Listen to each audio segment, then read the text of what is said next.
मधुबन के बाबा, मधुबन के बाबा मुरली वाले, आपका क्या कहना, आपका क्या कहना। ओम शांति। आज 2 दिसंबर 2022 के साकार मधुर महावाक्य हैं। आज मीठे मीठे बाप दादा बोले, मीठे बच्चे, इस पढ़ाई में आवाज की आवश्यकता नहीं। यहाँ तो बाप ने एक ही मंत्र दिया है कि बच्चे चुप रहकर मुझे याद करो। आज बाबा बोले, मीठे बच्चे, इस पढ़ाई में आवाज की आवश्यकता नहीं। यहाँ तो बाप ने एक ही मंत्र दिया है कि बच्चे चुप रहकर मुझे याद करो। बाबा ने आज प्रश्न पूछा कि जिन बच्चों को ईश्वरीय नशा रहता है उनकी निशानी क्या होगी, और उत्तर में बाबा समझाते कि ईश्वरीय नशे में रहने वाले बच्चों की चलन बड़ी रॉयल होगी, और दूसरा, मुख से बहुत कम बोलेंगे, और तीसरी निशानी कि उनके मुख से सदैव रत्न ही निकलेंगे। वैसे भी रॉयल मनुष्य बहुत थोड़ा बोलते हैं। तुम तो ईश्वरीय संतान हो, तुम्हें रॉयल्टी में रहना है। ओ शांति। बेहद का बाप बैठ बेहद के बच्चों को समझाते हैं। ऐसे तो कोई होता नहीं जो कहे कि बेहद के बच्चों प्रति समझाते हैं। बच्चे समझते हैं। क्या समझते हैं? कि हमारा बेहद का बाप वह है जिसको शिव बाबा कहते हैं। यूं तो बहुत मनुष्य हैं जिनका नाम शिव होता है, परंतु वह कोई बेहद का बाप नहीं। बेहद का बाप एक ही है जो परम धाम से आया है। उस निराकार को ही पुकारते हैं, उनको भगवान कहा जाता है।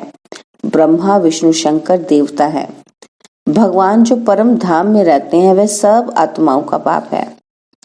तुम कोई गुरु गुसाई आदि के आगे नहीं आए हो। तुम जानते हो कि हम बेहद बाप के आगे बैठे हैं। बेहद का बाप मधुबन में आया है। वो लोग कहते हैं श्री कृष्ण मधुबन में आया, परंतु नहीं, बेहद के बाप की ही मुरली मधुबन में बजती है। बाप समझाते हैं कि मैं कल्प कल्प संगम युग पर आता हूँ, न कि युगे युगे। यह भूल करती है जो कहते हैं युगे युगे आता हूँ। यह जो भी शास्त्र आदि है ये सब भक्ति के हैं। ऐसे नहीं कि ये अनादि हैं। बाबा ने समझाया है ये सागर और पानी की नदियां अनादि हैं ही, बाकी ऐसे नहीं कि भक्ति अनादि है। तुम जानते हो सत्युग त्रेता में भक्ति होती नहीं। भक्ति शुरू होती है द्वापर में। बेहद का बाप जो ज्ञान का सागर है वह इस ब्रह्मा द्वारा बैठ ज्ञान सुनाते हैं। सूक्ष्म वतन में तो नहीं सुनाएंगे। बाप यहाँ सम्मुख बैठ समझाते हैं, तब तो गाते हैं दूर देश के रहने वाले। तुम जानते हो हम आत्माएं ब्रदर्स हैं, दूर देश के रहने वाले हैं। वह गाने वाले तो कुछ भी समझते नहीं। तुम मुसाफिर हो, दूर देश से आए हो पाठ बजाने। तुम जानते हो यह कर्म क्षेत्र है, यहाँ हार और जीत का खेल है। यह भी बाप समझाते हैं। सब मनुष्य चाहते हैं कि शांति मिले। शांति कोई मुक्ति धाम के लिए नहीं कहते। यहाँ रहते शांति मांगते हैं, परंतु यहाँ तो मन की शांति मिल न सके। सन्यासी लोग शांति के लिए जंगल में चले जाते हैं। उनको यह पता ही नहीं कि हम आत्माओं को शांति अपने निराकारी दुनिया में ही मिल सकती है। वह समझते हैं कि आत्मा ब्रह्म अथवा परमात्मा में लीन हो जाती है। यह भी नहीं समझते कि आत्मा का स्वधर्म है ही शांत। यह आत्मा बात करती है, आत्मा रहती है शांति धाम में, वहां ही उसको शांति मिलेगी। इस समय सबको शांति चाहिए। सुख को कोई सन्यासी मानते नहीं, निंदा करते हैं, क्योंकि शास्त्रों में दिखाया है कि सत्युग त्रेता में भी कंस जरासंधि थे। लक्ष्मी नारायण को भूल गए हैं, तमो प्रधान बुद्धि हो गए हैं। बाप कहते हैं मैं हूँ निराकार। वो लोग कहते हैं परमात्मा नाम रूप से न्यारा है। एक तरफ महिमा गाते हैं, फिर कहते हैं सर्वव्यापी है। जब नाम रूप से न्यारा है फिर सर्वव्यापी कैसे होगा? हो गया ना दोनों बातों में कंट्रास्ट। तो बाबा कहते आत्मा का भी रूप जरूर है। कोई कह ना सके कि आत्मा नाम रूप से न्यारी है। कहते हैं भ्रुकुटी के बीच, तो आत्मा ही एक शरीर छोड़ दूसरा लेती है। परमात्मा पुनर्जन्म नहीं लेते, जन्म मरण में मनुष्य आते हैं। यह है तुम्हारी पढ़ाई। पढ़ाई में कोई बाजा गाजा नहीं बजाते।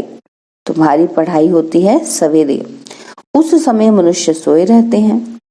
वास्तव में तुमको रिकॉर्ड बजाने की भी दरकार नहीं है, हम तो आवाज से परे जाते हैं। यह तो निमित्त सबको जगाने के लिए बजाने पड़ते हैं। मुरली पढ़ने अथवा सुनने में आवाज बाहर नहीं जाता है, पढ़ाई में आवाज होता ही नहीं है।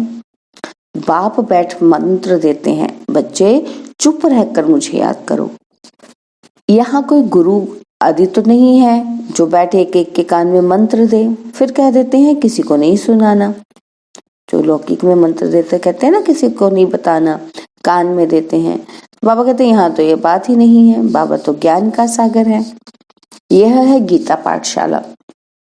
तो पाठशाला में मंत्र दिया जाता है क्या? तुम जब किसी को पर्सनल समझाते हो तो रिकॉर्ड बजाते हो क्या?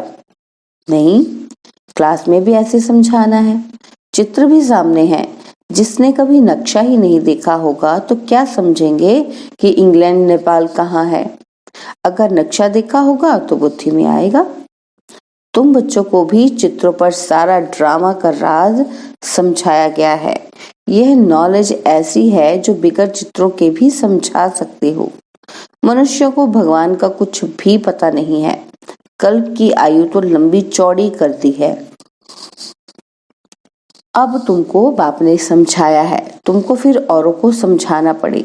4 युगों का 4 हिस्सा करना पड़े, फिर आधा आधा करना पड़े। आधे में नई दुनिया, आधे में पुरानी दुनिया। ऐसे नहीं कि नई दुनिया की आयु बड़ी देंगे। तो समझो कोई मकान की आयु 50 वर्ष है तो आधे में पुराना कहेंगे। दुनिया का भी ऐसे है। यह सब बाप ही आकर बच्चों को समझाते हैं। इसमें गीत गाने व कविता आदि सुनाने की दरकार नहीं। हम संगम युग के ब्राह्मणों की रस्म रिवाज बिल्कुल ही न्यारी है। किसी को पता नहीं है कि संगम युग किसको कहा जाता है, संगम पर क्या होता है। तुम जानते हो, दूर देश के रहने वाला बाप पतित दुनिया में आए हैं। ब्रह्मा विष्णु शंकर का दूर देश नहीं है। दूर देश है शिव बाबा का और आत्माओं का। हम सब निराकारी दुनिया में रहने वाले हैं। पहले है निराकारी दुनिया, फिर आकारी, फिर साकारी। निराकारी दुनिया से पहले देवी देवता धर्म की आत्माएं आती हैं। पहले सूर्यवंशी घराना यहाँ था, फिर चंद्रवंशी घराने की आत्माएं आएंगी। सूर्यवंशी है तो चंद्रवंशी नहीं है। चंद्रवंशी जब होते हैं तो कहेंगे सूर्यवंशी पास्ट हो गए। त्रेता में कहेंगे लक्ष्मी नारायण का पार्ट पास्ट हो गया। बाकी ऐसे नहीं कहेंगे कि हम फिर वैश्य शूद्र बनेंगे। नहीं, यह नॉलेज अभी तुमको है। बाप तुमको चक्र का राज समझाते हैं। भले उन्होंने त्रिमूर्ति बनाया है परंतु शिव को डाला नहीं है। शिव को जाने तो चक्र को भी जाने। शिव को ना जानने के कारण चक्र को भी नहीं जानते। गाते हैं दूर देश का रहने वाला परंतु जानते नहीं कि भगवान ही पतित पावन है। तुम जानते हो हमारा ये बहुत बड़ा यज्ञ है। उस यज्ञ में तिल जो डालते हैं यह है राजस्व अश्वमेध रुद्र ज्ञान यज्ञ। इस यज्ञ में सारी पुरानी दुनिया की सामग्री स्वाहा होनी है। जिसको राज्य पाना है वही योग में पूरा रहते हैं। सिल्वर एज में भी 2 कला कम कहा जाता है। पहले 1250 वर्ष सत्य के हैं और फिर 625 वर्ष में 1 कला कम हो जाती है। उतरती कला है ना, तो त्रेता में और भी खाद पड़ जाती है। अब तुम बच्चों को समझाया जाता है जितना बाप के साथ बुद्धि योग रखेंगे तो खाद निकल जाएगी, नहीं तो सजा खाकर फिर सिल्वर एज में आएंगे। श्री कृष्ण को सब प्यार करते हैं, झूला झूलाते हैं। राम को इतना नहीं झुलाएंगे।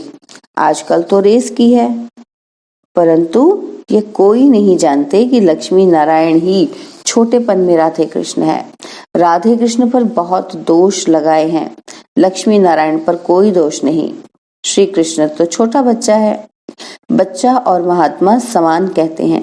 महात्मा लोग तो संन्यास करते हैं, श्री कृष्ण तो पतित था ही नहीं जो संन्यास करे। छोटा बच्चा पवित्र होता है, इसलिए उनको सब प्यार करते हैं। पहले है सतो प्रधान, फिर सतो रजोतमो में आते हैं। श्री कृष्ण को सब बहुत याद करते हैं। बाबा का मन मना भव मंत्र तो बहुत नामी ग्रामी है। देही अभिमानी बनो, देह के सब धर्म छोड़ो। यह ज्ञान तुम कोई भी धर्म वालों को दे सकते हो। बेहद का बाप कहते हैं अल्लाह को याद करो। आत्मा अल्लाह का बच्चा है। आत्मा कहती है खुदा ताला, अल्लाह साईं। जब अल्लाह कहते हैं तो जरूर आत्मा का बाप निराकार है, उनको ही सब याद करते हैं। अल्लाह कहने से जरूर नजर ऊपर जाएगी। बुद्धि में आता है कि अल्लाह ऊपर में रहता है। यह है साकार सृष्टि, हम वहां के रहने वाले हैं। बाप कहते हैं हम भी मुसाफिर, तुम भी मुसाफिर हो, परंतु तुम मुसाफिर पुनर्जन्म में आते हो और मैं मुसाफिर पुनर्जन्म में नहीं आता। मैं तुमको छीछी पुनर्जन्म से छुड़ाता हूँ। इस रावण राज्य में तुम बहुत दुखी हो, तब तो मुझे बुलाते हो। बाप कितनी अच्छी अच्छी बातें तुमको समझाते हैं कि बच्चे अभी खेल पूरा होता है, यहाँ बहुत दुख है। हर चीज कितनी महंगी हो गई है, फिर सस्ती थोड़ी होगी। आगे सस्ताई थी, सबके पास अनाज आदि खूब रहता था। सत्य को कहते हैं गोल्डन एज। वहां सोने के सिक्के थे, वहां सोना ही सोना होगा, चांदी भी नहीं। और वहां बाजार भी भपके की होगी। हीरे जवाहरात क्या क्या पहनते होंगे। वहां हीरे जवाहरों का ही खेल चलता है। खेती बाड़ी ढेर होगी। यहाँ अमेरिका में अनाज इतना होता है जो जला देते हैं। अभी तो जो बचत होती है वह बेच देते हैं, भारत को दान करते हैं। भारत की गति देखो क्या हो गई है। बाप कहते हैं मैंने तुमको कितना राज्य भाग्य दिया था। तुम्हारा देवी देवता धर्म बहुत सुख देने वाला है, उनको ही कहा जाता है गोल्डन एज। मोहम्मद गजनवी कितने हीरे जवाहरों के माल लूट कर ऊंट भरा कर ले गया। कितना माल उठाया होगा, कोई हिसाब थोड़ी कर सकेंगे। अब तुम फिर मालिक बन रहे हो। एक मुसाफिर सारी दुनिया को हसीन बनाने वाला है। कब्रिस्तान को बदल परिस्तान स्थापन करते हैं, और यहाँ तुम बच्चे आए हो रिफ्रेश होने। मुसाफिर को याद करते हो, तुम भी मुसाफिर हो। यहाँ आकर 5 तत्वों का शरीर लिया है। सूक्ष्म वतन में 5 तत्व होते ही नहीं, 5 तत्व यहाँ होते हैं। यहाँ तुम पाठ बजाते हो। हमारा असली देश वहाँ है। इस समय आत्मा पतित बन गई है, इसलिए बाप को पुकारते हैं कि आप आओ, आकर हमको पावन बनाओ। रावण ने हमको पतित बनाकर काला कर दिया है। जब से रावण आया है तो हम पतित बने हैं। अब समझते जरूर हैं कि हम पावन थे, तब तो याद करते हैं कि हे पतित पावन आओ। कोई तो है जिसको बुलाते हैं। बच्चे बाप को बुलाते हैं कि ओ गॉड फादर। उनका नाम ही है हेवनली गॉड फादर, तो जरूर हेवन ही रचेगा। बाबा ने समझाया है पढ़ाई में बाजे गाजे की दरकार ही नहीं है। बाबा ने कह दिया है कि कोई अच्छे अच्छे रिकॉर्ड हैं जो बाबा ने बनवाए हैं, तो जब देखो उदासी आती है तो अपने को रिफ्रेश करने के लिए भल ऐसे ऐसे गीत बजाओ। परंतु जितना आवाज कम करेंगे तो अच्छा है। रॉयल मनुष्य कम आवाज करते हैं, मुख से थोड़ा बोलना है, जैसे रत्न निकलते हैं। तुम ईश्वर के बच्चे हो तो कितनी रॉयल्टी, कितना तुम्हारे में नशा होना चाहिए। राजा के बच्चे को इतना नशा नहीं होगा जितना तुमको रहना चाहिए। अच्छा, मीठे मीठे सिक्किलदे बच्चों प्रति माता पिता बाप दादा का याद प्यार और गुड मॉर्निंग। रूहानी बाप की रूहानी बच्चों को नमस्ते। हम रूहानी बच्चों की रूहानी बाप दादाजी को दिलवा जान सिकवा प्रेम से नमस्ते। ओम शांति। प्यारे बाबा, मीठे बाबा, मेरे बाबा, शुक्रिया बाबा, शुक्रिया बाबा, शुक्रिया बाबा। धारणा के लिए मुख्य सार है, पहला पॉइंट है अपने को सदा रिफ्रेश रखना है, मुख से ही रत्न निकालने हैं। कभी उदासी कभी आए तो बाबा के बनवाए हुए गीत सुनने हैं। सेकंड पॉइंट है देही अभिमानी बनने की प्रैक्टिस करनी है। याद में रह खाद निकालने का पुरुषार्थ करना है। बाबा ने आज वरदान दिया, एक की याद में मन को एकाग्र कर, मन मना भव रहने वाले एवर रेडी संपूर्ण भव। सदैव स्मृति में रखो कि हर समय एवर रेडी रहना है। किसी भी समय कोई भी परिस्थिति आ जाए, लेकिन हम एवर रेडी रहेंगे। कल भी विनाश हो जाए तो भी तैयार हैं। एवर रेडी अर्थात संपूर्ण बनने के लिए एक बाप दूसरा न कोई, यह तैयारी चाहिए। मन सदा एक की तरफ मनमना भव है तो एवर रेडी बन जाएंगे। एवर रेडी होकर सेवा करो तो सेवा में भी सहयोग मिलेगा, सफलता भी मिलेगी। स्लोगन है, बाप की 1000 गुणा मदद के पात्र बनना है तो हिम्मत के कदम आगे बढ़ाओ।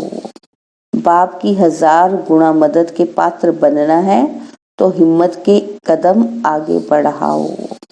ओम शांति। और अब यह एक बहुत अच्छी वीडियो भी जरूर देखें।